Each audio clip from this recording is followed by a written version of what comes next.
बिस्मिल्लाहिर्रहमानिर्रहीम। अस्सलाम वालेकुम। मैं हूं सलमान हैदर। दुआ है परवरदिगार से कि उसने आपको और आपके अहले खाना को अपनी हिफ्ज़ व अमान में रखा हुआ हो। किसी भी चीज़ से खैर निकालनी चाहे तो आप बिल्कुल निकाल सकते हैं, लेकिन यहाँ जिस तरह हुकूमत के अरकान और जिस तरह अता तारड़ साहब, हालांकि सही थ्रेट उनको जमात इस्लामी से इस वक्त है, और जिस तरह वो ताने तिशने और कोसने वाली हरकतें उन्होंने शुरू की हुई है ना, उससे ज़्यादा ये गड़बड़ा गए हैं। मामला बड़ा हसास है। मैंने हालांकि आपको 2 बजे के करीब वीलॉग में बताया कि इमरान खान साहब की मीडिया से गुफ्तगू हुई। उन्होंने माफ़ी का के हवाले से कहा कि मुझसे माफ़ी मंगवाना चाहते हो, मुझसे माफ़ी मांगो। तब तक मामला सुकून से चल रहा था। उसके बाद एक सूरत हाल बनाएगी और फिर मीडिया पे फट्टे चला दिए गए कि इमरान खान साहब को मशरूत माफ़ी मांगने के लिए तैयार हैं। वो चीज़ें बड़ी पेशरफ्त के साथ हुई हैं और बड़ी अहम चीज़ है। एक माहौल बनाया जा रहा है, वो सुनना आपके लिए ज़रूरी है, इसलिए कि वो डिस्कस हम नहीं करेंगे तो हमें चीज़ें पता नहीं चलेंगी कि पिक्चर कौन सी ड्रा होने जा रही है।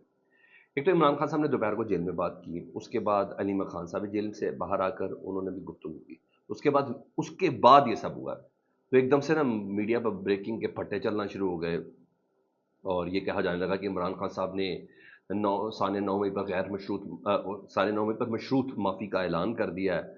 और वैसे है कहीं ना कहीं कुछ सूरत हाल इवॉल्व हो रही है जिसकी बिना पर ये बनाने की कोशिश करें। ये खबरें याद रखना सब ये जहन में रखना है, ये खबरें वजारत इत्तलात नहीं चलाती, बस ये गवर्नमेंट नहीं चलाती खबरें, ये बहुत कुछ चल रहा होता है। जी, वजारत इत्तलात के अलावा भी एक ज़बरदस्त किस्म की है जहाँ से खबरें फीड की जाती हैं कि आप चलाएं, करें आप ये। समझ आ रही है आपको? जी हाँ।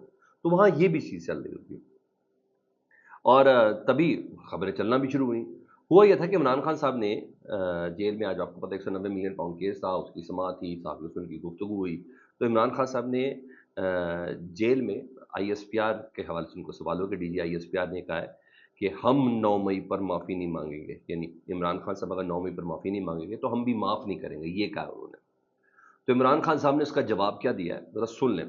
उन्होंने कहा कि जुल्म हमारे साथ हुआ है और हमारे 10,000 लोगों को जेल में डाला गया है, हमें इलेक्शन नहीं लड़ने दिया गया, हमारी पार्टी पर पाबंदी लगाई गई, हम सानिया 9 मई के मुतासरा हैं, सानिया 9 मई करने वाले नहीं हैं, सानिया 9 मई के मुतासरा हैं। हम इंसाफ चाहते हैं। हमने चीफ जस्टिस काजी फाइज साहब से कहा था कि इंसानी हकूक की खिलाफ वर्जी हुई है, प्लीज नोटिस लें, मगर हमारी 25 मई की पटिशन को नहीं सुना गया।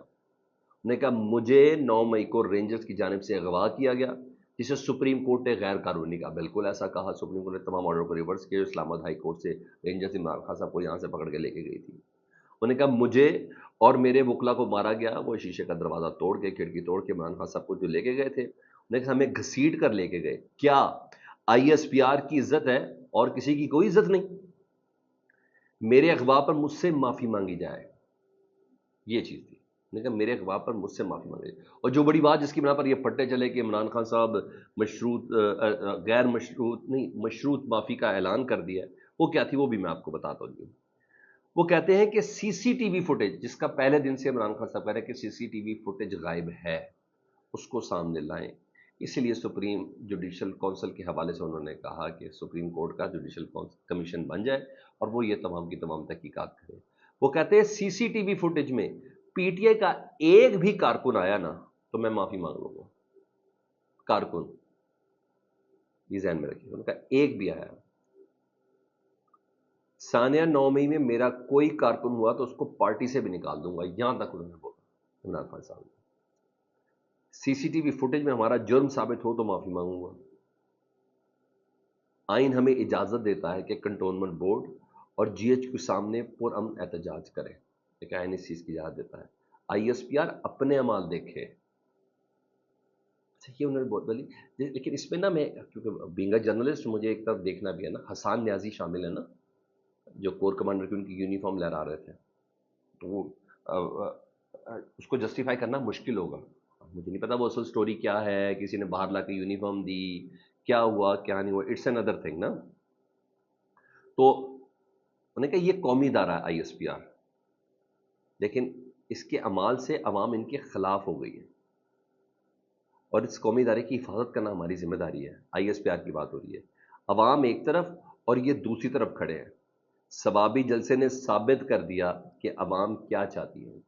बहरहाल خان صاحب نے کافی اہم باتیں کی. عمران خان صاحب نے کہا کہ میرا نام، نواز شریف کا نام، شہباز شریف کا نام، آصف علی زرداری کا نام ECL میں ڈالیں. اگر ڈالیں مجھے کیا پرابلم ہے؟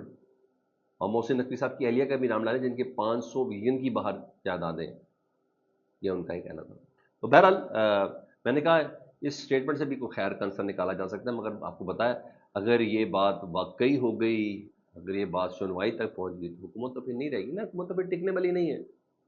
اسی لیے عطا تارڑ صاحب، اسی لیے صدیقی صاحب، اسی لیے دیگر افراد مختصر پریس کانفرنس کر کے جس کو کہہ رہے او ہو عمران خان صاحب تھک گئے 1 سال بعد، عمران خان صاحب کی بس ہو گئی 1 سال بعد، تو اب دیکھیں وہ ساری چیزیں تسلیم کرنے پہ آ گئے. یہ ہے ایسا نہیں، ان باتوں کو غور سے سنیں اور دیکھیں. پہلے دن سے عمران خان صاحب یہی کہہ رہے ہیں کہ CCTV فوٹیج لے کے آئے. وہ تو سرکل دائرے بنا بنا کے کہتے ہیں یہ تو بندے کوئی اور تھے، یہ تو ہمارے بندے ہی نہیں تھے. کیا یہ چیز تھی؟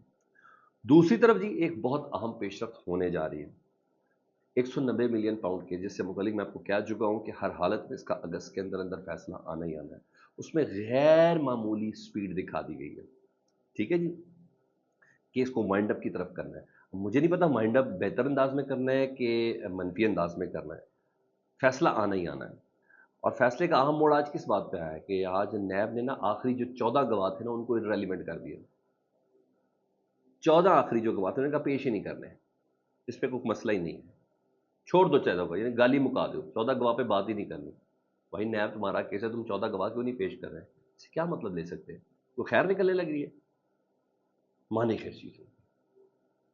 انہوں نے کہا جو تفتیشی افسر ہے نا اس کے بیان پر اجرا کریں گے پھر کیس ختم. یہ کیسے ہو سکتا ہے؟ وہ اسی پہ دلائل ہوں گے، اس پہ اجرا ہوگی، اس کے بعد فائنل دلائل ہوں گے اور فیصلہ سنا دیجیے گا. یہ بڑی بات ہے جی کہ 14 گواہ کو ترک کر دینا، یہ بڑا معنی خیز ہے. میں اس پہ کوئی تبصرہ نہیں کر سکتا، میں کرنا نہیں چاہ رہا. کیا پتا چیزیں بہتری کی طرف جا رہی ہوں، لیکن بہرحال میں اپنے ہی 14 گواہوں سے واپس ہو گیا تو یہ بڑی بات ہے. ہاں، اور سماعت کے دوران بشرا بی بی صاحبہ کی درخواست تھی، وہ بھی سماعت کے لیے منظور کر لی گئی ہے کہ ان کو کیس کی بریت کے حوالے سے، کہ کیس کی بریت یعنی اسی کیس کے دوران بریت بھی اگر ہونی ہے تو بشرا بی بی صاحبہ کی بریت ہو جائے. مجھے لگ رہا ہے کہ اگلے ہفتے 190 ملین پاؤنڈ کیس جو ہے نا یہ اپنے انجام کو پہنچنے والا ہے. یہاں یہ چیز تھی. تیسرا، حکومت گڑبڑانے کی ایک بڑی وجہ بھی ہے. میں وہی بتا رہا ہوں، یہ لوگ وہ چین کی بانسری بجا رہے ہیں. جماعت اسلامی نے اعلان کر دیا، انہوں نے کہا کل باقاعدہ طور پر 8